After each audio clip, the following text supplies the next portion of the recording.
قال النبي صلى الله عليه وسلم الدنيا سجن المؤمن وجنة الكافر.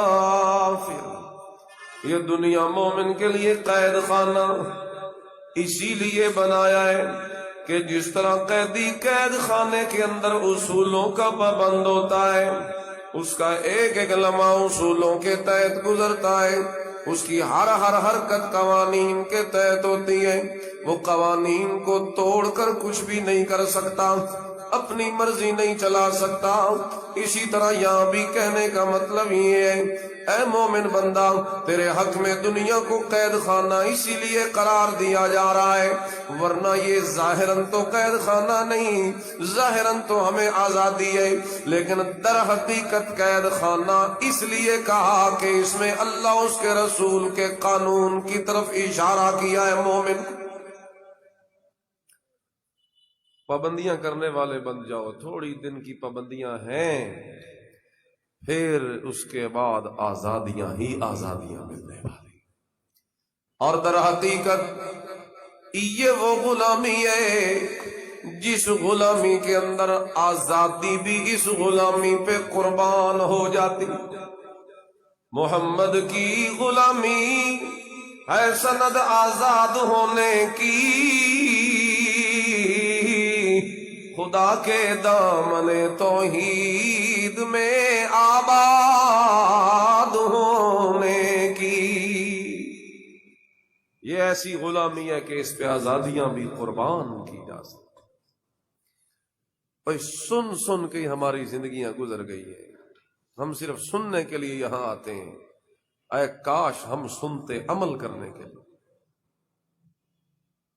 ہم سننے کے لیے آتے ہیں، صرف یہاں اٹھتے ہیں تو کپڑے جھاڑ کے نکلتے ہیں، کچھ بھی لے کے نہیں جاتے. او کبھی کچھ ایک بات ہی دل میں بٹھا کے جاؤ. یہ حالات انسان کو بڑا عجیب عجیب بنا دیتے ہیں. میری یہ بات یاد رکھ کے جاؤ، ہم نے ویسا نہیں بننا جیسے ہمیں حالات بنانا چاہیں، ہمیں تو ویسے بننا ہے جیسے ہمیں سید الکائنات محمد پاک بنانا چاہتا ہے صلی اللہ علیہ وسلم. یہاں قوانین کو کوئی توڑے گا، حالات کہیں گے کہ تو بھی توڑ بدلے میں. یہاں حالات تو بندے کو خراب بنا، جیسا وہ ماحول ہوگا بندہ اسی طرح بنے گا. صحبت صالح ترا صالح کنت، صحبت طالع کرا ترا طالع کنت. اچھی صحبت اچھا بناتی، ماحول ہی گندا ہے. تو ہم نے ماحول کے مطابق اپنے آپ کو نہیں بنانا، ہم نے ویسا نہیں بننا جیسے حالات ہمیں بناتے ہیں، ہم نے ویسے بننا ہے جیسے محمد پاک ہمیں بنانا چاہتے. قوانین میں آ جاؤ. دوسری وجہ، الدنیا سجن المؤمن وجنۃ الکافر. دنیا کو کیوں کہا کہ مومن کے لیے قید خانہ ہے؟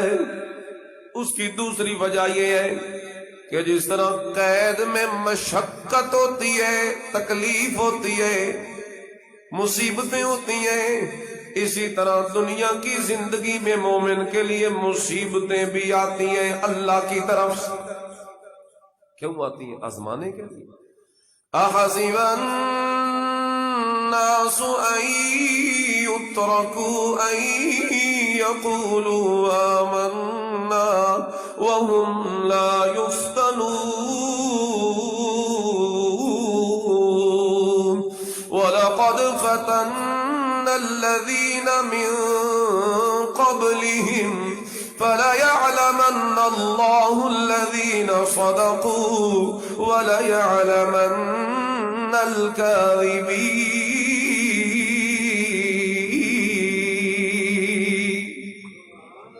اللہ فرماتے ہیں یہ کیا گمان کر رکھا ہے مومنوں نے، ایمان والوں نے، ان یقولوا آمنا، یہ کہیں کہ ہم مومن ہو گئے، یہ کہیں کہ ہم اللہ اس کے رسول پہ ایمان رکھنے والے ہو گئے، اور پھر وہم لا یفتنون، اور پھر ایمان کے قبول کرنے کے بعد آزمائشیں بھی ان پہ نہ آئیں، تکلیفیں بھی ان پہ نہ آئیں، مصیبتیں بھی ان پہ نہ آئیں، طرح طرح کے حالات بھی ان پر نہ آئیں۔ احسب الناس،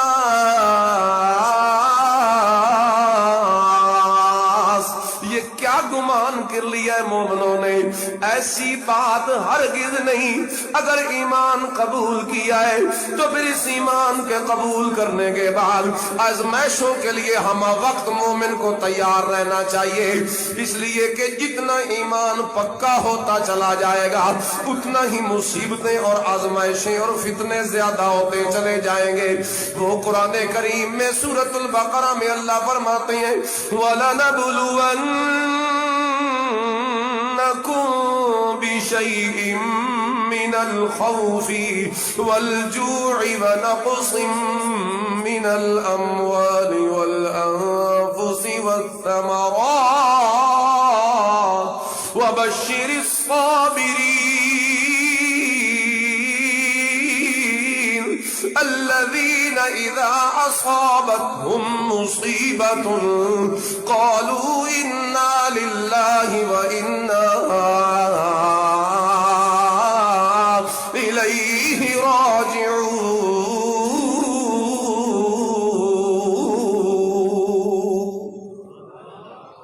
ہم آزماتے ہیں مومنوں کو، کبھی خوف ڈال کے آزما لیا، کبھی بھوک ڈال کے آزما لیا، کبھی اپنی نعمتوں کو تھوڑا کر کے کم کر کے آزما لیا، کبھی جان کے ذریعے آزما لیا، کبھی مال کے ذریعے آزما لیا، لیکن مومن وہی ہوتے ہیں جو ان مصیبتوں میں جب پڑتے ہیں تو یہی کہتے رہتے ہیں قالوا انا للہ وانا الیہ راجعون۔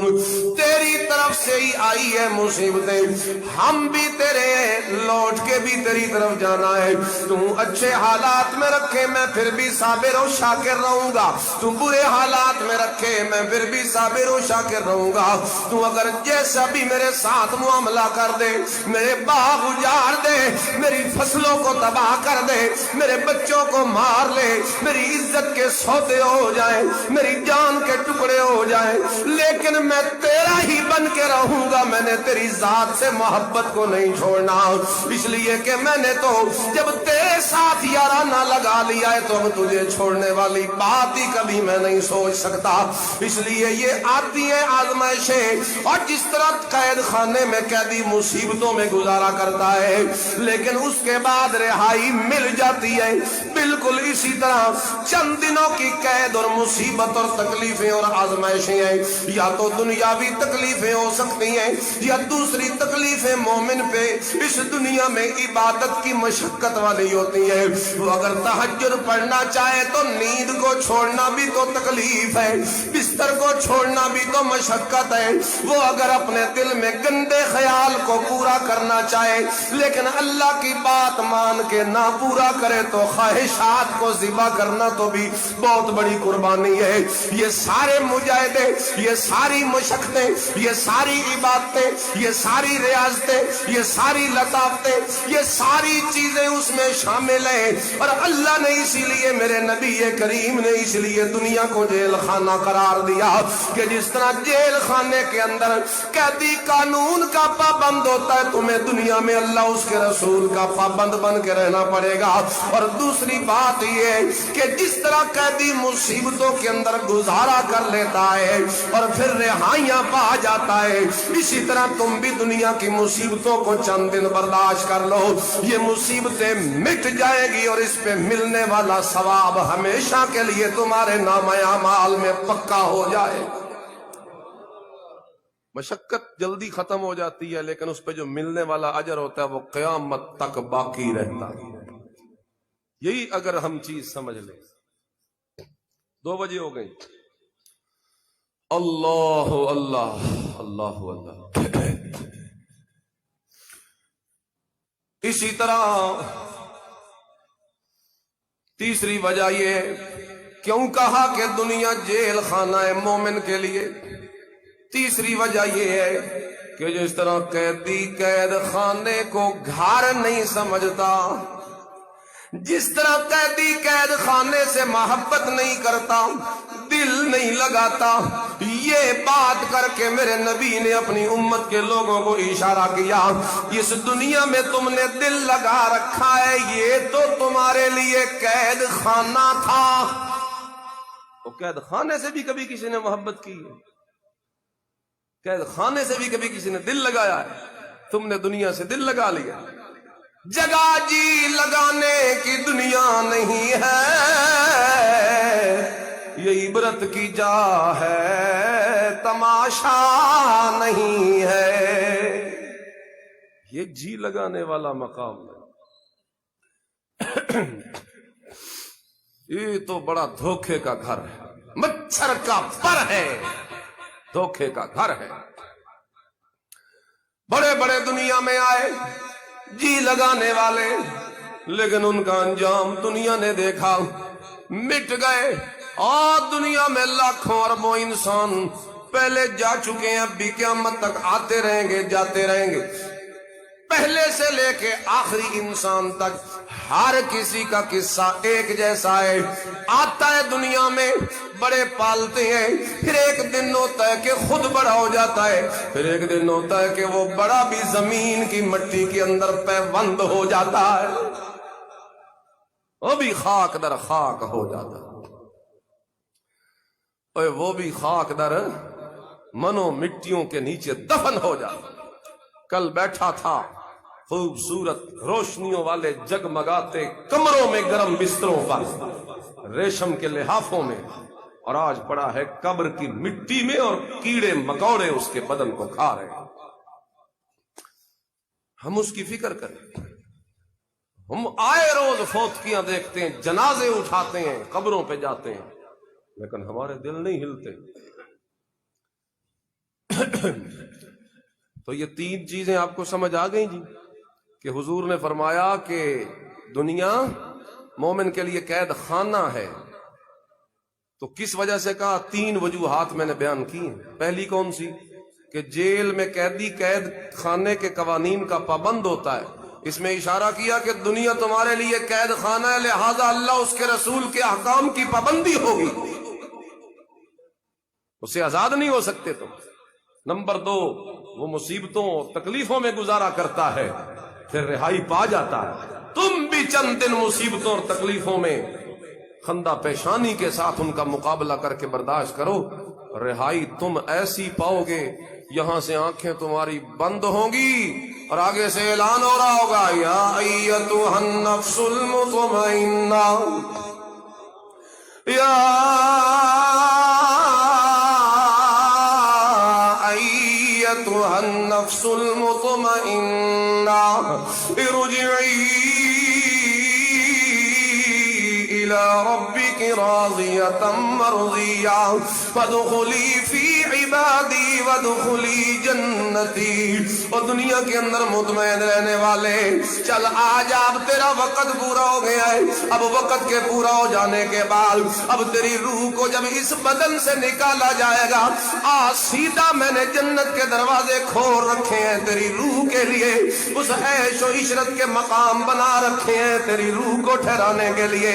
آجا کل تک تو میری دی ہوئی مصیبتوں پہ راضی تھا، اور آج میں اللہ تیرے اوپر راضی ہو کہ تجھے جنت میں بھیج رہا ہوں۔ اس طریقے سے مرو، مرنا تو ہے، کون دعویٰ کرتا ہے کہ مجھ پہ موت نہیں آئی؟ مرو تو پھر اس طریقے سے مرو کہ مرنے کے بعد کسی مصیبت میں نہ پھنس جاؤ۔ یہاں کی مصیبتوں سے تو کوئی چھڑانے والا ہے، رشتہ دار ہیں، دوست احباب ہیں، پیسہ ہے، دولت ہے، سب ہر چیز وہ کام آ جاتا۔ وہاں اگر کسی مصیبت میں پھنس گیا تو بتاؤ کون بچائے؟ ہے کوئی بچانے والا؟ تو کیوں یہ باتیں سمجھ نہیں آتی؟ آپ آؤ قرآن کی اس آیت پہ، اضرب لهم مثلا حیات الدنیا کماء انزلناه من السماء فاختلط به نبات الارض اچھا ایک بات کر لوں، مت کہ کسی کے ذہن میں آئے دنیا قید خانہ نہیں اللہ نے ہمارے لیے بنا دیا ہے، ہمیں اللہ نے قید خانے میں کیوں رکھا ہوا ہے، ہمارا کیا جرم ہے؟ مت کے ذہن میں آئے کسی کے بھائی ساڈا قصور کیا وے اللہ سانو کیوں قید خانے چ گھلیا؟ میں بتاتا ہوں، قید خانے میں بندہ، قید خانے میں جانے والا ہر بندہ گناہ کی سزا پانے کے لیے نہیں جاتا۔ کبھی کبھی جیلوں میں اس لیے بھی بندہ چلا جاتا ہے تاکہ اس کے کمال کو اللہ دنیا کے سامنے ظاہر کر دے۔ کبھی کبھی وہ جس طرح جناب یوسف علیہ السلام تھے، جیل گئے کہ نہ گئے؟ تو کیا گناہ کی سزا پانے گئے تھے؟ معاذ اللہ، نبی کے قریب گناہ کیسے آ سکتا ہے؟ ساری کائنات کو اللہ کہے تم گناہوں کے قریب نہ جاؤ، نبی کی باری آئے اللہ کہتا ہو گناہ ہو تم میرے نبی کے قریب نہ آنا۔ تو جناب یوسف کیوں گئے جیل میں؟ بڑا عجیب جملہ مفسرین نے لکھا، دنیا جیل جاتی ہے گناہوں کی سزا پانے کے لیے، لیکن یوسف علیہ السلام اس لیے جیل جا رہے ہیں کہ انہوں نے گناہ کرنے سے انکار کیا تھا، انہوں نے گناہ کرنے سے انکار، تو ان کے وہاں کمال اللہ نے ظاہر کیے۔ وہیں پہ وہ خواب آئے قیدیوں کو، تعبیر پوچھی حضرت یوسف کا، اس وقت علم ظاہر ہوا، اس وقت آپ کا فضل اور کمال دنیا کے سامنے ظاہر ہوا، تو تمہیں بھی اللہ نے قید خانے میں تمہارے کمال ظاہر کرنے کے لیے بھیجا ہے۔ اللہ یہ دیکھنا چاہتا ہے یہ قیدی قید خانے میں آیا ہے اور اب دنیا کے سامنے کس طریقے سے اپنے کمال ظاہر کرتا ہے کہ کائنات والوں میں سے ہر کسی سے اپنا پلو چھڑا کے کس طریقے سے یہ میری محبت میں غرق ہو جاتا ہے۔ اللہ تو یہ دیکھ رہے، اللہ تو تجھے اپنا عاشق اور دیوانہ بنانے کے لیے یہاں بھیجا ہے اللہ نے۔